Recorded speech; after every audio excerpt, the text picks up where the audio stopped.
नेत्रों को बंद करेंगे, सिद्ध परमात्मा का स्मरण करेंगे, हम बोलेंगे, फिर आप लोग बोलेंगे।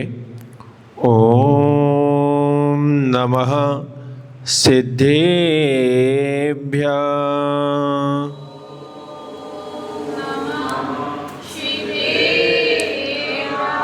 ओम नमः सिद्धेभ्यः।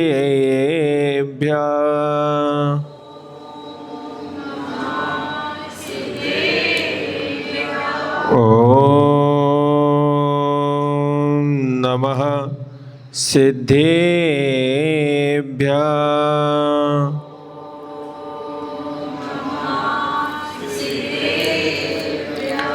मंगलम भगवान अरहन् मंगलम विश्वभोजिना मंगलम पूज्यपादार्यो पंथो जिनागमोस्तुतं जिनागम पंथ मंगलम। राणं शरणं मे दंसणं च शरणं चर्य शरणं च तव संयमं च शरणं भगवन् शरणो महावीरो भगवन् शरणो महावीरो भगवन् शरणो महावीरो। राग में तुम नहीं, द्वेष में तुम नहीं, ना विभावों में तुम, क्लेश में तुम नहीं। पा लिया आपने आप में आप धन, हे विमर्श गुरु आपको शत नमन।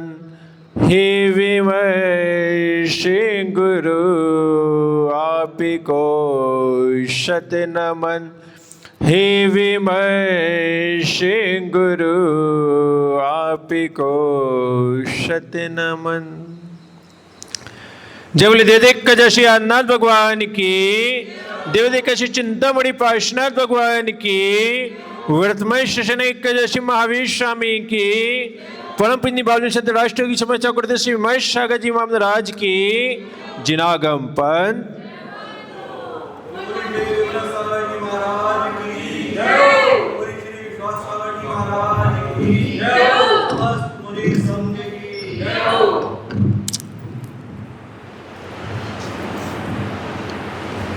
परम पूज्य गुरुदेव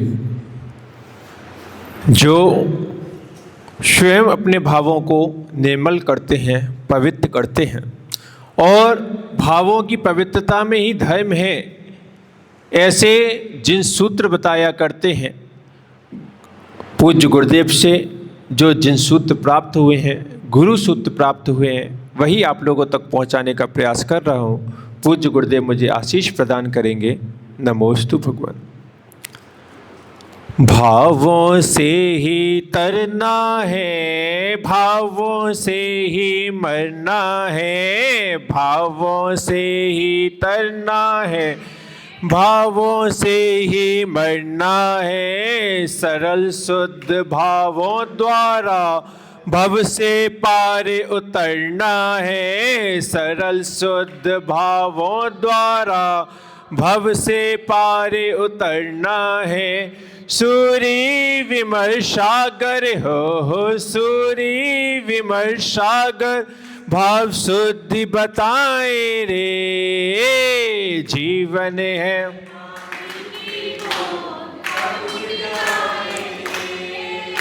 जीवन है पानी की बूंद, कब मिट जाए रे। होनी अनहोनी होनी अनहोनी, कब क्या घट जाए रे जीवन है।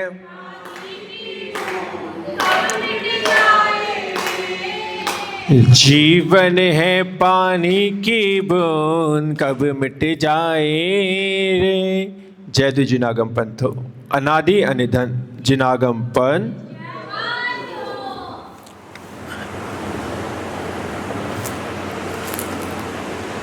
ये हमारा पुण्य है, सातिशय पुण्य है कि हमें जैन कुल की प्राप्ति हुई है, जिनेन्द्र देव का कुल प्राप्त हुआ है, जिन धर्म प्राप्त हुआ है।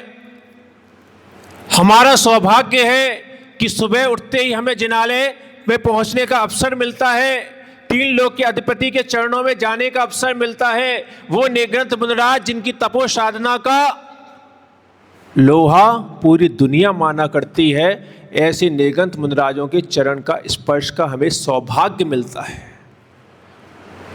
अगर हमें जैन कुल ना प्राप्त हुआ होता, अगर हम कहीं अन्य स्थानों पर होते, किसी क्षुद्र योनि में होते या क्षुद्र कुल में पैदा हुए होते, तो कभी भले इन जिनालयों के सामने से सुबह गुजरने को मिल जाता, इन नेगन गुरु महाराजों के सामने से गुजरने को मिल जाता, लेकिन ये जिनालय क्या है, ये नेग्रंथ मुनिराज क्या है, माँ जिनवाड़ी क्या है, इसका कभी बहुमान न ला पाते। विचार करो, तुम्हारा जो ये जिनालय है, इसके सामने से कितने लोग सुबह से लेकर रात तक गुजरते रहते हैं, कितने लोग उसमें से ऐसे हैं जो यहां पर माथा भी झुका पाते हैं। वही एक जैन व्यक्ति अगर जिनालय के सामने से गुजर रहा हो, भले ही जिनालय के अंदर जा पाए या ना जा पाए, लेकिन एक भाव तो आ ही जाता है कि जिनालय कम से कम हाथ जोड़ता हुआ तो निकल जाओ। हम यहाँ पे कई बार बैठे रहते हैं, क्योंकि अब थोड़ा सा दोपहर में रूम आदि तो गर्म हो जाता है, कई बार इसी हॉल में आकर बैठ जाते हैं, सामने के गेट खुले होते हैं, गेट खुले होते हैं तो कई अजैन व्यक्ति भी गुजरा करते हैं। पता चला कोई अजैन व्यक्ति गुजरा है और उनमें भी खासतौर से बच्चे गुजरे हैं, तो वो बच्चे गुरु का बहुमान नहीं जानते, नेग्रंथ गुरु कौन होते हैं नहीं जानते, कई बार हंसी करते हुए भी गुजर जाया करते हैं। वहीं पर एक जैन व्यक्ति भी कई बार गुजरा करते हैं, और वो भले ही अंदर तक आ पाए ना आए वहां, लेकिन बाहर से ही वो अपने हाथ जोड़ लिया करते हैं। ये सौभाग्य है हमारा कि हमें यहाँ पर जन्म से ही देवसाज गुरु मिले हुए हैं, जन्म से ही। इसके लिए तुमने वर्तमान में कोई पुरुषार्थ नहीं किया, पूर्व में तो अवश्य पुरुषार्थ था, क्योंकि ये तुम्हें जैन कुल, जैन धर्म खैरात में भी नहीं मिला। कहीं ना कहीं तुमने पूर्व में ऐसे भाव किए थे, ऐसे परिणामों की निर्मलता की थी कि इस पर्याय में तुम्हें जिन कुल प्राप्त हुआ है, जो जिन कुल है, जो जैन धर्म है, ये निर्मल भावों से प्राप्त होता है और भावों को निर्मल करना ही बतलाता है। जैन धर्म में और कुछ नहीं बताया गया, केवल भाव हमारे निर्मल कैसे हो, पवित्र कैसे हो, इसी को बताने के लिए 4 अनुयोग रूप जिनवाड़ी है, इसी को बताने के लिए भगवान की द्वादशांग वाणी खिली थी। भावों की निर्मलता कैसे हो, यही तुम्हारी गुरुवाणी बताया करती है। क्योंकि अगर भावों में निर्मलता ना हो, अगर भावों में कुंठितता हो, तो जीव कभी उन्नति नहीं कर सकता। कभी विचार करो, जलेबी भी मीठी होती है, गन्ना भी मीठा होता है, लेकिन गन्ना कैसा होता है, सरल होता है, सीधा होता है, इसलिए वो आकाश की ऊंचाइयों को छू जाता है। जलेबी यद्यपि गन्ने से भी ज्यादा मीठी होती है, लेकिन उसमें क्या होती है, कुंठितता होती है। इस कारण वो उस कढ़ाई की छोटी सी दुनिया में ही अपना अस्तित्व पूरा कर लेती है।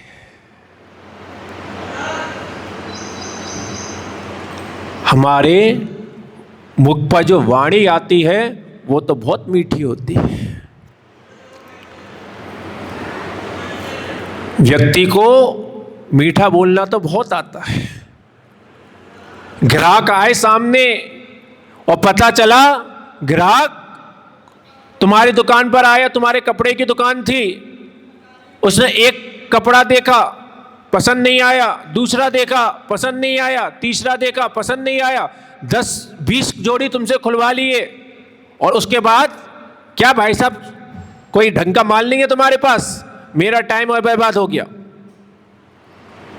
मेहनत तुम्हारी, टाइम बर्बाद तुम्हारा, उसकी खरी खोटी भी सुन रहे हो तुम, फिर भी मुख पर क्या बोलते हो, अरे भाई साहब वो कोई बात नहीं, अगले हफ्ते फिर से नया स्टॉक आ रहा है, आप अगले हफ्ते फिर पधारिएगा। कितना मीठा बोल लेते हो। जवान कितनी मीठी है, एक बात ध्यान रखना, तुम्हारी मीठी जबान से ग्राहक प्रसन्न हो सकता है, तुम्हारे घर वाले प्रसन्न हो सकते हैं, नाते रिश्तेदार प्रसन्न हो सकते हैं, लेकिन कर्म प्रसन्न नहीं होता। कर्म तुम्हारी वाणी को नहीं देखता, वो तुम्हारे मन के अंदर छुपे हुए भावों को देखता है। कर्म एक्सरे मशीन है, फोटो कैमरे से भी फोटो खींचता है, एक्सरे मशीन से भी फोटो खींचता है। जो फोटो कैमरा होता है वो तुम्हारे ऊपर का चित्र लेता है, और एक्सरे मशीन क्या करती है, वे तुम्हारे भीतर का चित्र लेती है। एक्सरे मशीन को कोई फर्क नहीं पड़ता तुम गोरे हो काले हो, तुमने श्वेत वस्त्र पहने हैं कि काले वस्त्र पहने हैं,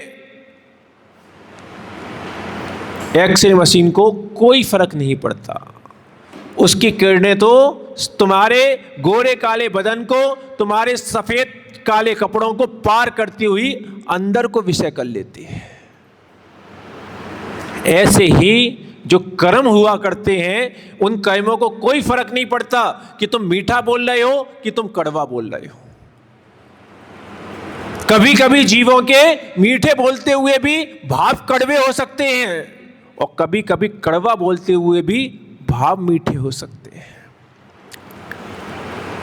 एक गुरु हैं, शिष्य से कोई गलती हो गई है, गुरु डांट रहे हैं, चिल्ला रहे हैं, सामने जो सुन रहे हैं उनको हो सकता है कहने लग जाए ये कैसे गुरु हैं, अरे निग्रंथ मुनिराजों के लिए तो आया है, हितमित प्रिय बोलना चाहिए, ये इनके प्रिय वचन है। जब तुम अष्टपाहुर जी का स्वाध्याय करोगे तो वहां पे आचार्य भगवान कुंद कुंद स्वामी निग्रंथ मुनिराजों के लिए पशु शब्द यूज कर देते हैं कि भो निग्रंथ, तूने केवल वस्त्रों का त्याग कर दिया, लेकिन अभी भी तेरे अंदर वही राग है, वही द्वेष है, वही मोह है, तो फिर तुझमें और पशु में अंतर क्या, तू बिना सिंग वाला पशु है। अब सामान्य लोग सुने, वो तो चलो अच्छा रहा कि वो लिखकर चले गए, और अगर कुंद कुंद स्वामी सामने होते और फिर किसी निग्रंथ मुनिराज से कह देते कि तू तो पशु है, तो फिर क्या बोलते तुम लोग, ये इनकी भाषा समिति है।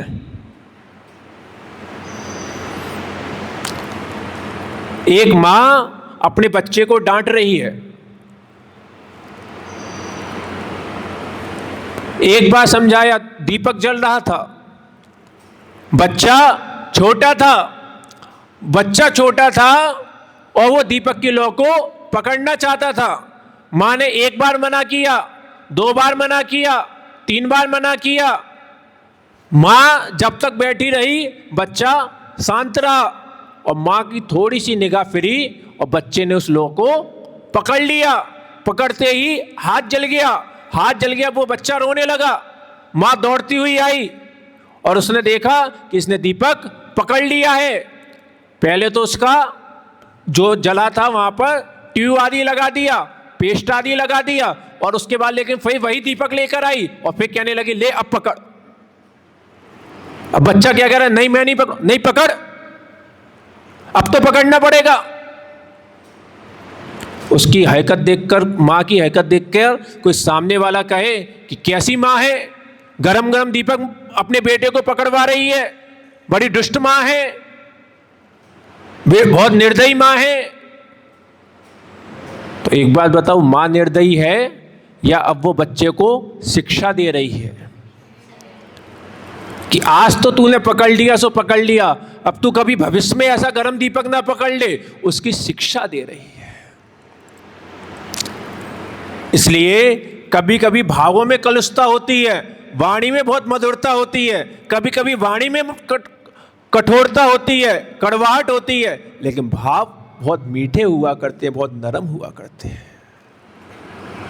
जैन दर्शन, जैन धर्म हमारे भावों की बात करता है कि बेटा, अगर तेरा सौभाग्य है कि तुझे जिन कुल प्राप्त हुआ है, जिन धर्म प्राप्त हुआ है, अपने भावों को संभाल। केवल ऊपरी क्रियाओं को मत संभालता रहे। आज सच बात देखा जाए तो जो भी मंदिरों में आ रहे हैं केवल ऊपरी क्रियाओं को संभालने में लगे हैं। कई लोग आते हैं, महाराज जी स्वास्थ्य कैसे बनाना चाहिए, महाराज जी कलश जब अभिषेक कर रहे हैं तो 4 कलश स्थापित करना चाहिए कि 1 कलश से स्थापित करके अभिषेक कर देना चाहिए। महाराज जी ठौने पर जो चावल चढ़ाना चाहिए कि लौंग चढ़ाना चाहिए कि बादाम चढ़ाना चाहिए। इतने लोग इतने प्रश्न करने आते हैं, लेकिन मैं यही विचार करता हूं कि इतने सारे लोग केवल क्रियाओं को लेकर प्रश्न करने आते हैं। आज तक कोई ये नहीं कहने आया कि महाराज जी अगर मंदिर में आए हैं, अगर किसी पुजारी ने कुछ कह भी दिया है और मुझे वहां पे अपने भावों में समता रखनी चाहिए, मुझे पता है, पर समता हो नहीं पा रही, आप बताओ कैसे आएगी। महाराज जी हम मंदिर में आए हैं, हमारा मन नहीं लग पा रहा है, हम कोशिश कर रहे हैं लेकिन फिर भी नहीं लग पा रहा है, आप बताइए वो कैसे लगेगा।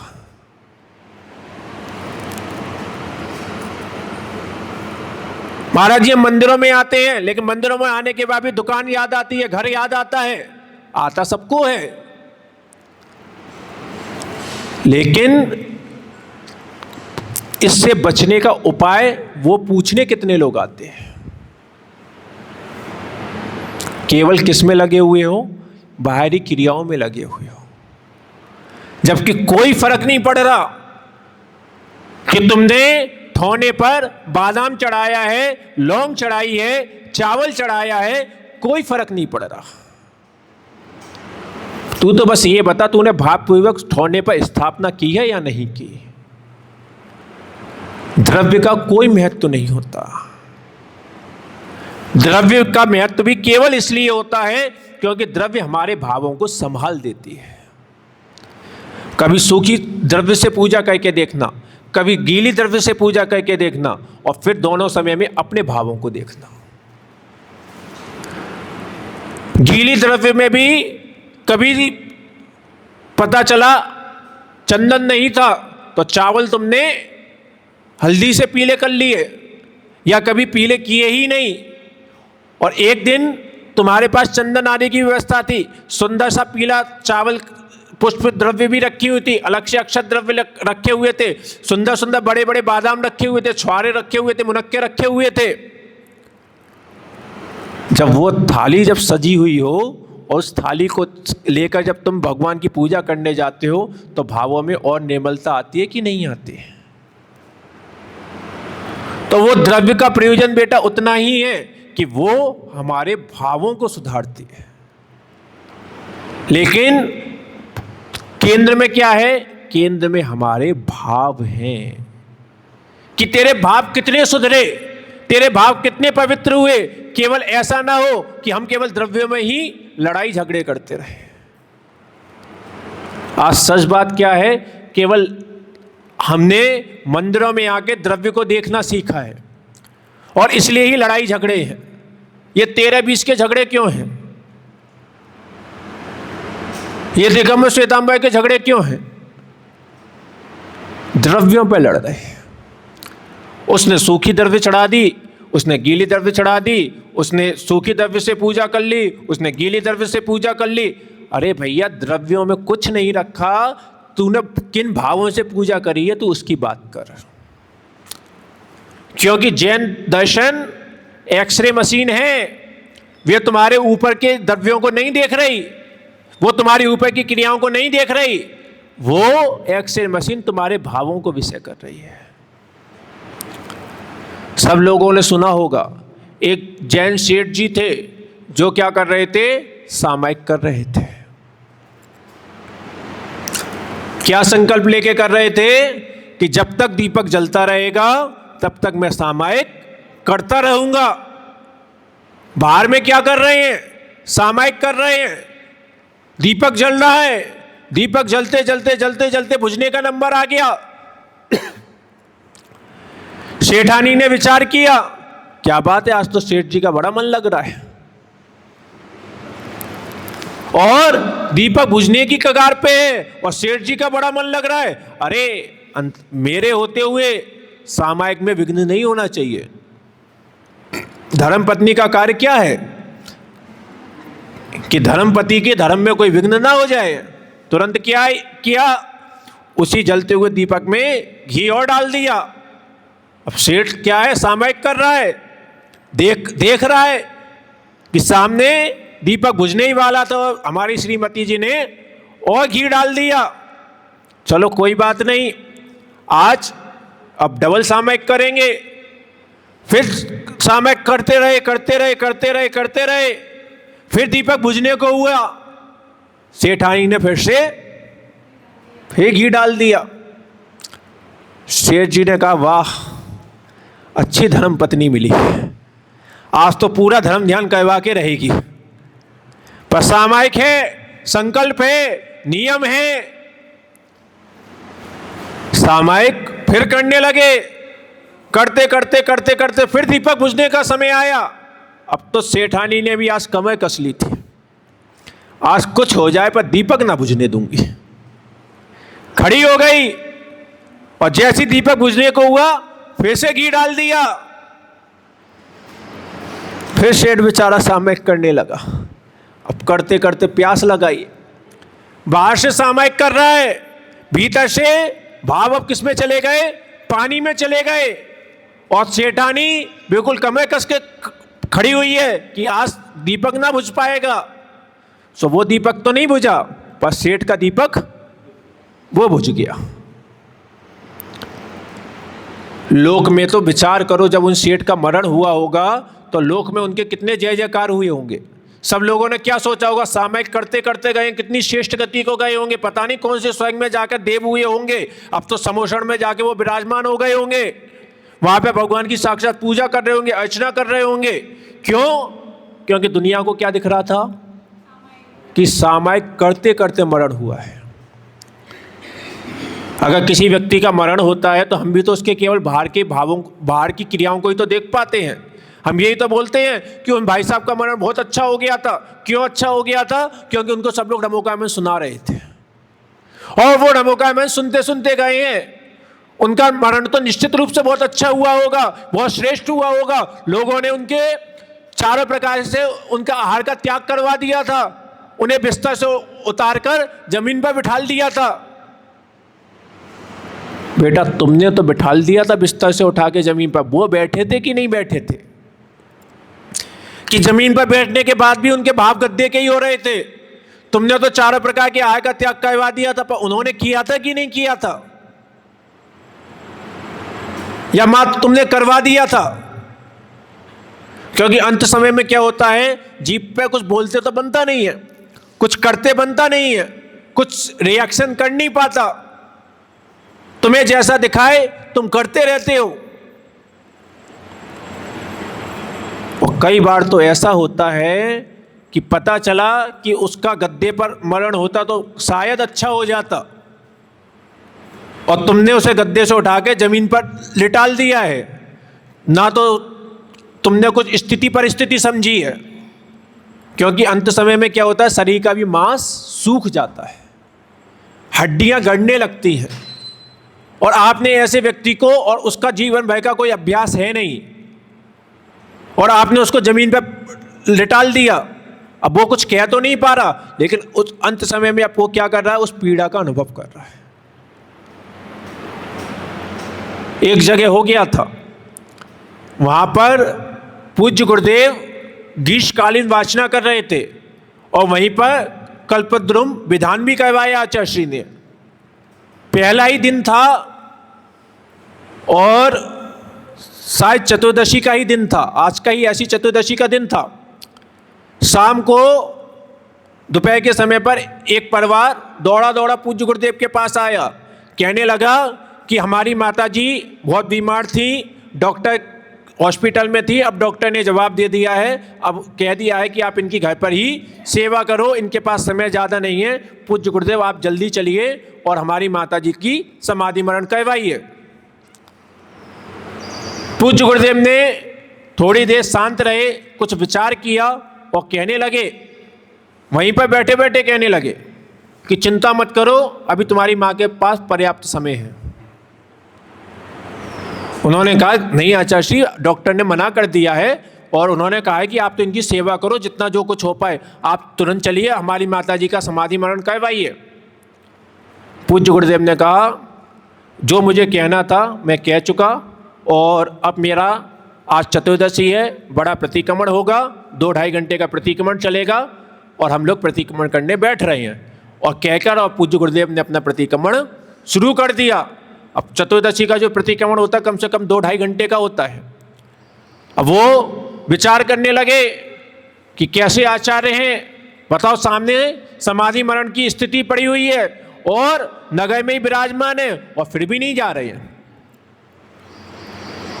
थोड़ी देर खड़े रहे, फिर उन्होंने विचार किया कि कोई बात नहीं, अब प्रतिक्रमण जब खत्म होगा अब तो तभी चर्चा होगी, तभी निवेदन होगा, तब तक क्या करें। तो फिर नगर में ही 2 ब्रह्मचारिणी बहनें और थी, तो फिर वो सीधे ब्रह्मचारिणी बहन के पास गए और कहने लगे कि हमारी माँ को ऐसे ऐसे डॉक्टर ने मना कर दिया है, आचार्य श्री के पास गए थे, उन्होंने कुछ सुना नहीं, वो तो प्रतिक्रमण करने बैठ गए, आप चलिए हमारी माता जी की समाधि मरण करवाइए। अब ब्रह्मचारिणी बहनें पहली बार मौका मिला सो बस जो किताबी ज्ञान ले रखा था सीधे पहुंच गई घर पर उनके और उन दादी के लिए 4 प्रकार के आय का त्याग करो, 4 प्रकार के आय का त्याग करवा दिया। इन्हें गद्दे पे क्यों बिठाल रखा है, जमीन पर लेकर आओ, जमीन पर लेटाल दिया। चलो अब सब लोग नमो काय मंत्र सुनाओ। सबके नमो काय मंत्र शुरू हो गए।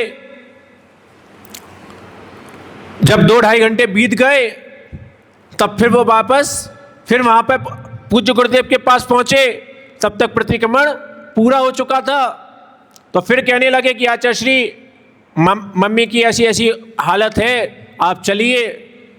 तो पूज्य गुरुदेव ने कहा मैंने तुमसे बोल दिया कि अभी उनका समय नहीं है और अभी मैं नहीं जाऊंगा।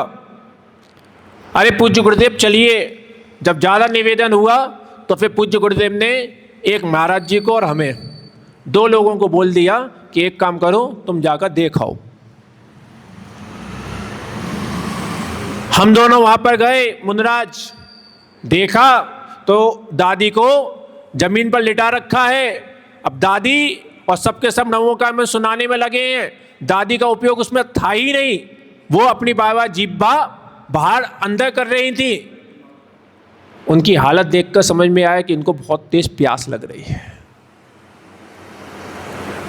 और उस जमीन पर लेटे लेटे कुलबुला रही थी, क्योंकि पूरी वो हड्डियां थी, सूख चुका था मांस और अब वो जमीन का कठोर स्पर्श अब उनके परिणामों को विचलित कर रहा था।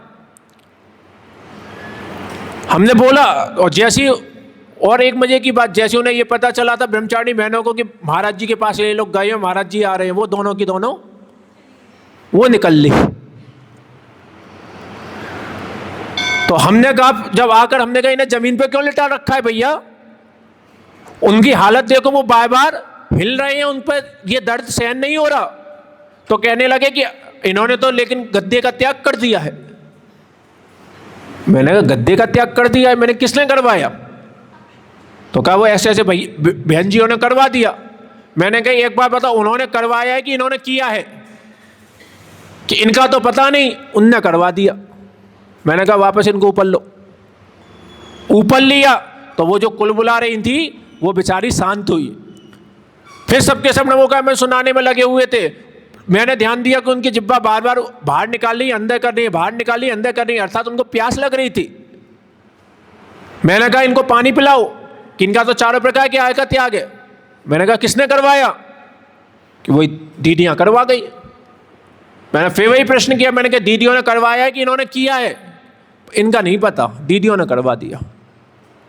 मैंने कहा जब तक जीव ने नहीं किया उसका त्याग नहीं हुआ, पानी पिलाओ। पानी पिलाया तो फिर उनकी जिह्वा थोड़ी सी शांत हुई, जो अंदर बाहर अंदर बाहर अंदर बाहर चल रही थी। फिर उनको बोलकर आए, थोड़ी देर संबोधन किया। जब फिर संबोधन किया इतना करने के बाद, तब उन्होंने कुछ सुना। उससे पहले तो सबके सब नमोकाय मंत्र नमोकाय मंत्र नमोकाय मंत्र सुनाए जा रहे हैं, और दादी किसी को देख ही नहीं रही थी। फिर जब उसको ऊपर लिया, पानी पिलाया, उसके बाद जब हमने संबोधन किया तब उसने थोड़ा सा संबोधन सुना। और फिर हमने उनसे बोला कि एक काम करना, इनको पानी पिलाना, और पानी पिलाने के बाद फिर घंटे 2 घंटे के लिए त्याग करवा देना, और फिर घंटे 2 घंटे बाद फिर पूछना पानी का। अगर पिए तो अच्छी बात है, वरना फिर आगे त्याग करवाना। और करते करते करते करते और पूरा दिन वो निकल गया। वहाँ पे कल्पद्रुम विराजमान था 8 दिन का। वो लोग रोजाना पूज्य गुरुदेव के पास जाएं सुबह कि हमारी मम्मी को संबोधन करने चलो, और पूज्य गुरुदेव कहेंगे नहीं अभी नहीं जाऊंगा, अभी नहीं जाऊंगा, अभी नहीं जाऊंगा। पूरे पूज्य गुरुदेव ने 8 दिन निकाल दिए। कल्पद्रुम विधान जिस दिन संपन्न हुआ उसके बाद फिर दूसरे दिन अगले दिन बोले कि चलो आज तुम्हारी मम्मी को संबोधन करने चलते हैं। तब 9वें दिन जाकर उनकी मम्मी को संबोधन करने गए, और उसी दिन शाम को फिर उनका समाधि मरण हो गया। तो ये अपन क्या है, अपन केवल बाहरी क्रियाएं देख पाते हैं, लेकिन जैन धर्म केवल बाहरी क्रियाएं नहीं दिखाता, वो तुम्हारे अंतरंग के भावों को विषय करता है कि तुम्हारे भाव सुधरने चाहिए। अब विचार करो कि वो सेठ जो सामयिक करते करते मरा था, लोक में तो सबने कहा होगा कि समाधि मरण हुआ है। क्यों? क्योंकि सेठ जी चारों प्रकार के आहार का त्याग करे हुए थे, सामयिक में स्थित थे, स्वर्ग में गए होंगे। और सेठ जी कहां पे गए थे? वो पानी का जीव मेढक हो गए। क्यों? क्योंकि भाव ना संभाल पाए।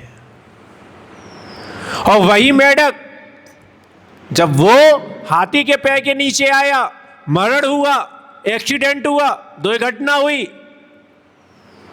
जिनागम कहता है कि जो दुर्घटना से मरते हैं वो जीव दुर्गति को जाते हैं, पर मेढक कहां गया? क्योंकि जो जिनागम कहता है कि दुर्घटना से जीव दुर्गति को जाते हैं, वही जिनागम ये भी कहता है कि बेटा दुर्गति में इसलिए जाते हैं क्योंकि दुर्घटना के समय पर उनके भाव या तो राग के होते हैं, द्वेष के होते हैं, या मोह के होते हैं। लेकिन उस मेढक ने क्या किया? दुर्घटना तो घटी, लेकिन उस दुर्घटना के घटते ही उसने भाव क्या बना लिए कि मुझे तो भगवान के समोसर में जाना है, चाहे मैं मेढक बन के जाऊं और या फिर जिस भी गति में अब जाऊं, क्योंकि अब मेरा मरण निश्चित है। तो मेरा मरण अब चाहे किसी भी पर्याय में मैं मरण के बाद जाऊं, लेकिन मुझे कोई प्रयोजन नहीं है। अभी तो मेढक हुआ हूं, इससे भी हीन पर्याय को भले ही प्राप्त हो जाऊं, लेकिन अब मुझे क्या मिले? अब भगवान का समोषण मिले। क्या बदला? भाव बदले। अब उसके मरण के समय सामयिक नहीं कर रहा था, वो कोई त्याग नहीं किया था उसने, केवल क्या किया था? भाव निर्मल कर लिए। तो अब वो पानी का जीव, वो मेढक, फिर क्या हुआ? फिर देव हुआ।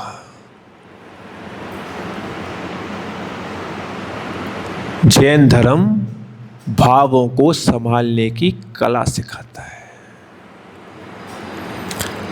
जैन धर्म कहता है कि बेटा अगर तुम जैन कुल को प्राप्त हुए हो, जिन कुल को प्राप्त हुए हो, तो ये राजनीतियां करना छोड़ दो। ये बहुरूप बनाना छोड़ दो, बहुरूपिया बनना छोड़ दो। हमारे पास हर अफसर के लिए एक चेहरा है, एक नकाब है। दुकान पर जाते हो अलग नकाब होता है, घर में जाते हो अलग नकाब होता है, मंदिर में जाते हो अलग नकाब होता है, गुरुओं के पास आते हो अलग नकाब होता है, मित्रों के पास जाते हो अलग नकाब होता है। इतनी राजनीतियां करते हो, पर राजनीति का टाइम पीरियड कितना होता है? 5 साल। जैन धर्म कहता है सादगी से जियो। राजनीति के क्षेत्र में करो, धर्म के क्षेत्र में कभी राजनीति मत करो। और कहा जाता है कि अगर ये जो छल कपट का भेष है, जो ये छल कपट का रूप है, वैसे तो किसी के साथ मत दिखाओ, और कम से कम 3 लोगों के साथ तो कभी मत दिखाओ। पहला, जो तुम पर विश्वास करता हो, जो व्यक्ति तुम्हारे ऊपर विश्वास करता हो, जिस व्यक्ति की तुम्हारे प्रति आस्था हो, जो तुम्हें अपना सर्वे सर्वा मानता हो, उस व्यक्ति को कभी धोखा मत दो।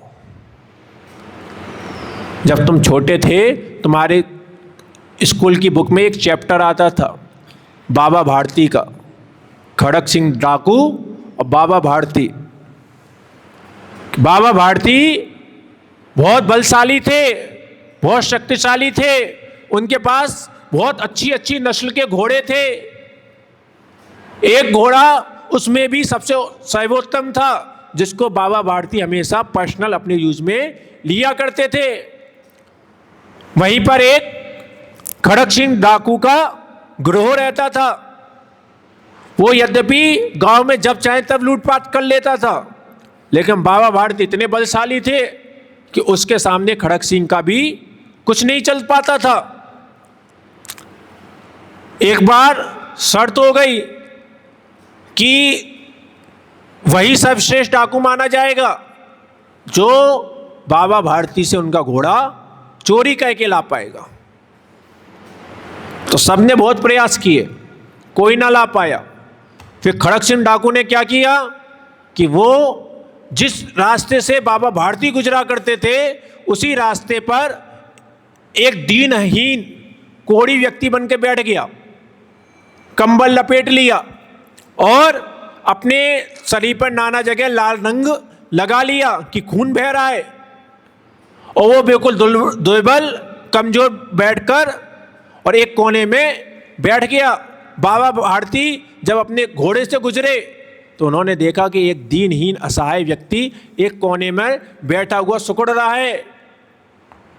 उनको करुणा आ गई, दया आ गई। बाबा भारती तुरंत अपने घोड़े से उतरे और उस व्यक्ति को बोला कि चलो हम तुम्हें वैद्य के यहाँ पर लिए चलते हैं। तो उसने, बाबा भारती ने बड़ी संभाल कर उस खड़क सिंह डाकू को घोड़े पर बिठाया। अब वो कोई दीनहीन तो था नहीं, डाकू था, वो वैसे भी घोड़ा चलाना बहुत अच्छे से जानता था।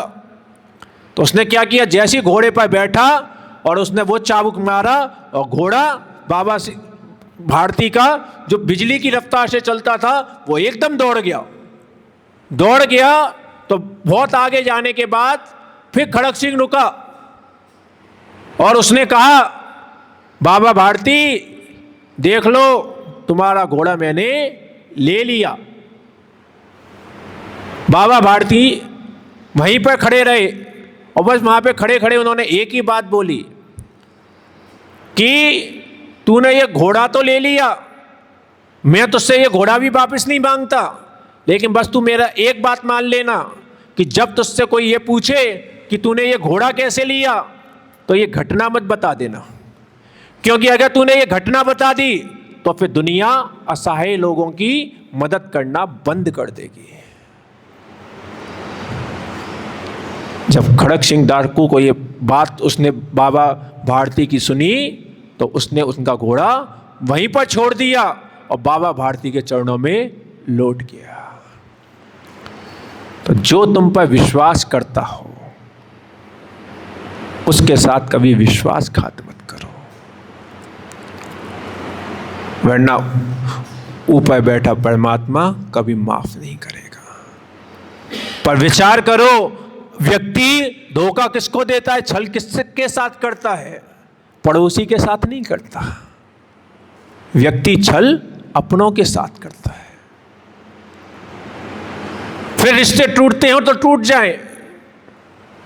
अभी अभी हम एक स्थान पर थे, दो भाइयों का वर्षों से झगड़ा चल रहा था, 10 साल हो गए थे। फिर एक महाराज आए, महाराज ने दोनों भाइयों में सलाह करवा दी। सलाह करवाई और महाराज तो अपना बिहार कहकर चले गए। बामुश्किल 2-3 साल ही हुए कि फिर एक प्लॉट था और उस प्लॉट को उसने छल से एक भाई ने फिर बेच दिया। जो 10 साल का झगड़ा था वो पुनः अपनी फिर से शुरू हो गया। व्यक्ति अपनों के साथ छल करता है, पर जिनागम क्या कहता है कि बेटा, जो तुम पर विश्वास करता हो उसके साथ कभी छल मत करो। दूसरा, अपने स्वामी के साथ कभी छल मत करो। जिसके आश्रय से तुम्हारा रोजगार चलता हो, अगर तुम कोई जॉब कर रहे हो तो फिर जो तुम्हारा मालिक हो उसके साथ कभी छल मत करो। अरे सेवक तो वो होता है कि अपने प्राणों की भी बलिदान कर दिया करता है। ऐसे सेवकों का नाम होता है, केवल स्वामियों का नाम नहीं होता। महाराणा प्रताप, उनका घोड़ा कौन था? देख लो, दुनिया में उसके बाद क्या घोड़े नहीं हुए? घोड़े तो बहुत हुए। कितने घोड़ों का नाम याद है तुम्हें? पर इतने वर्ष हो गए, जब जब महाराणा प्रताप का नाम आता है तो उसके घोड़े का नाम जरूर आता है। महाराणा प्रताप के बच्चों को कोई नहीं जानता, उसकी बीवी को कोई नहीं जानता, उसके मंत्री संतरी को कोई नहीं जानता, लेकिन उसके घोड़े को सब जानते हैं। क्यों जानते हैं? क्योंकि उसने अपने मालिक के साथ वो वफादारी की कि स्वयं मरण को प्राप्त हो गया। कहा जाता है कि एक लड़ाई में वो इतना बहादुर घोड़ा था, इतना मालिक के इशारे पर चलता था महाराणा प्रताप के, कि एक हाथी से भिड़ गया। हाथी के ऊपर एक वो बैठा हुआ था दुश्मन सैनिक, और महाराणा प्रताप घोड़े पर थे, चेतक के ऊपर थे। तो चेतक ने हाथी की सूंड के ऊपर ही अपने दोनों पैर रख के खड़ा हो गया, और महाराणा प्रताप भाला लिए हुए थे। वो उसको मारते उससे पहले, क्योंकि हाथी भी वो प्रशिक्षित था, उसकी सूंड में अपने आप ही एक तलवार लटकी हुई थी, और उस हाथी ने, वो हाथी अपने मालिक के प्रति समर्पित था, चेतक अपने मालिक महाराणा प्रताप के लिए समर्पित था, और उस हाथी ने अपनी सूंड की तलवार से और उस चेतक के पैर को ही काट दिया। घोड़ा जैसा जीव जिसका बैलेंस ही 4 पैरों पर बनता है, लेकिन चेतक घायल हो गया, एक पैर पूरी तरीके से कट गया। चेतक ने देखा कि अब मेरे द्वारा युद्ध लड़ना संभव नहीं है, 3 पैरों पर ही, और वो युद्ध भूमि से दौड़ता हुआ और अपने महाराज को, महाराणा प्रताप को बचाते हुए जंगल में ले गया, और वहां पर जाके उसका मरण हो गया। ये होती है मालिक के प्रति समर्पण का भाव। फिर ऐसे जीवों की चर्चाएं विचार करो कितने सालों बाद भी हो रही हैं। और तीसरा होता है गुरु। कभी गुरु के साथ भी छल मत करो, क्योंकि गुरु वो हस्ती हैं जो खाली दीपक को भी भगवान की आरती के योग्य बना देते हैं। हम सब दीपक की तरह हैं, लेकिन ना हमारी दीपक में श्रद्धा के घी का पता है, ना ही हमारे दीपक में ज्ञान की ज्योति का पता है। बस अपना अपना दीपक लिए घूम रहे हैं। गुरु हमें प्रभु से परिचय करवाते हैं, गुरु हमें हमसे परिचय करवाते हैं। गुरु बताते हैं कि बेटा जो तुमने जन्म लिया है ये केवल कमाने खाने के लिए नहीं लिया है। अगर तुम इस जिन कुल में पैदा हुए हो तो केवल इसके लिए नहीं हुए हो कि बस वो एक आता है, वो दुनिया में बड़े नाम कर गए। किसी ने कहा वो दुनिया में बड़ा नाम कर गए। किसी ने पूछा ऐसा क्या काम कर गए? वो दुनिया में बड़ा नाम कर गए। किसी ने पूछा ऐसा क्या काम कर गए? कहा कुछ नहीं, बीए किया, एमए किया, नौकर हुए और मर गए। आज जीव का जीवन कैसा हो गया है कि बस बेटा जीवन भर पहले तो पढ़ाई करते रहो, पढ़ाई करते रहो, पढ़ाई करते रहो। बच्चों को यही तो सिखाते हो। बेटा अगर कभी कहने भी लग जाए पापा आज अभिषेक करने चला जाऊं क्या, मम्मी आज पूजा करने आ जाएं क्या, अरे नहीं बेटा अभी पढ़ाई करो। आधे जीवन उनसे पढ़ाई करवाओ और उसके बाद में फिर उन्हें नौकरी करने के लिए या तो किसी महानगर में भेज दो या फिर विदेश में भेज दो और बस बढ़िया वो कमा रहा है, खा रहा है और उसके बाद एक दिन क्या होगा, कमाते खाते मर जाएगा। इसलिए जिन कुल में आया था क्या? इसी काम को करने के लिए तो जिन कुल की इतनी महिमा गा रहे थे क्या? अरे ये काम कमाना खाना तो हर कुल में हो जाता और जिन कुल में कोई मनाही नहीं करेगी कि तुम अपने बच्चों को पढ़ाओ मत या जॉब मत करवाओ। यहां पर ये विवेक दिया गया केवल कि बेटा जितना सुखी तुम अपने बच्चों को इस पर्याय में देखना चाहते हो, क्या तुम चाहते हो कि अगले पर्याय में मेरा बच्चा उतना ही दुखी हो जाए?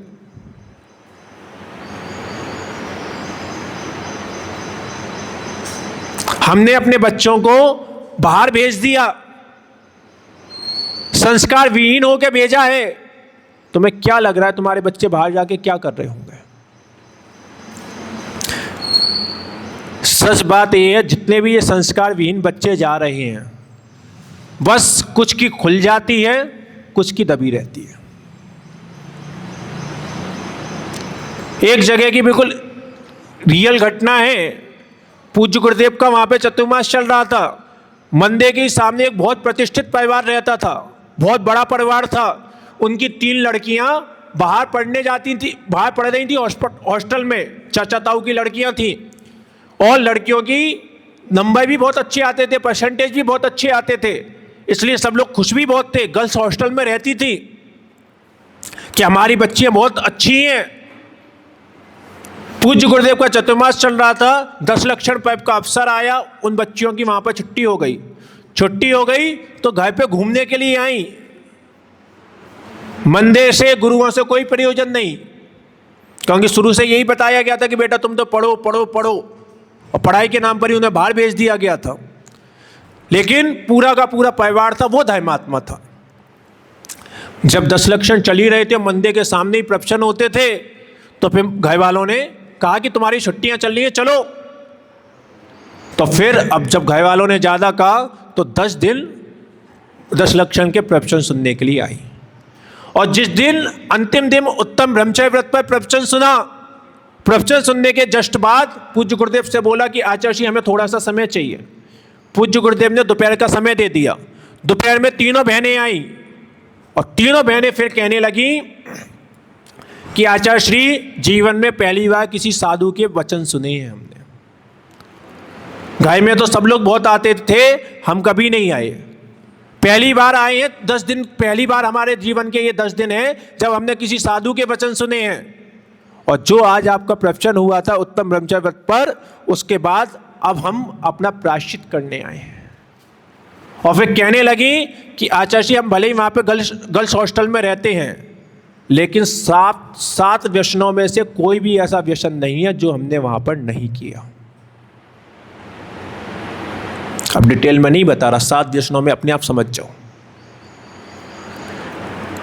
कहने लगी कि आचार्य जी पढ़ने में अच्छे हैं, इसलिए घर वाले इस बात से खुश रहते हैं कि हमारी परसेंटेज बहुत अच्छी आती है, लेकिन वहां पर रहते हुए गर्ल्स हॉस्टल भले है, लेकिन वहां पे हम सप्त व्यसनों का सेवन किया है। और तो और हम जो यहां पर आए हैं अपने बैग में सिगरेट की डिब्बी रख के लाए हैं। लेकिन आज जो आपके वचन सुने हैं, आज के बाद अब हम उन सब चीजों का त्याग करते हैं। वो लोग प्रायश्चित लेके गए, सब चीजों का त्याग करके गए।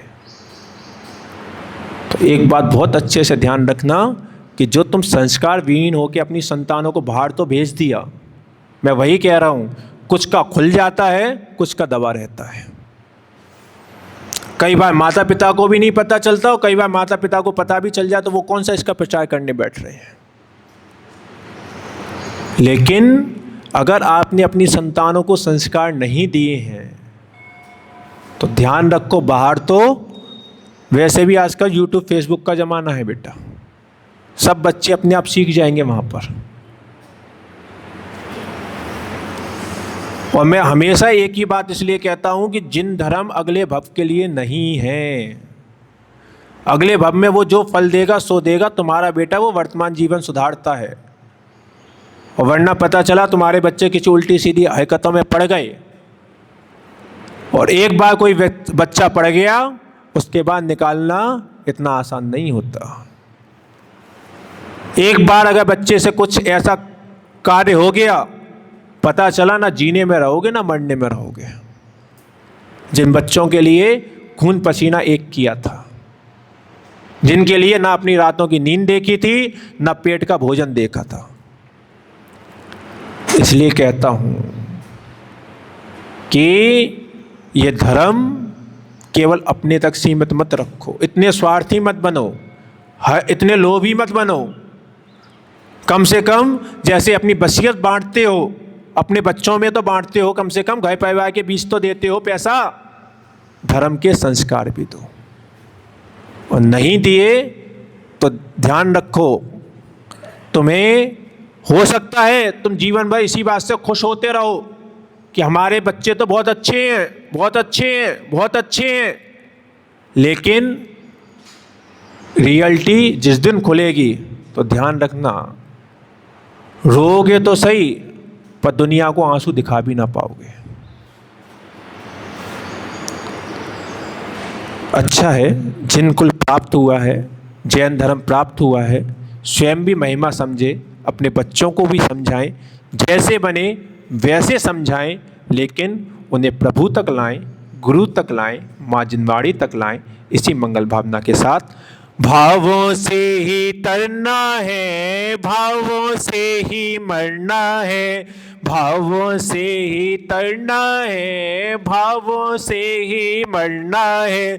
सरल शुद्ध भावों द्वारा भव सागर भव से पार उतरना है। सरल शुद्ध भावों द्वारा भव से पार उतरना है। सूरी विमर्शागर हो, सूरी विमर्शागर भाव शुद्धि बताए रे। जीवन है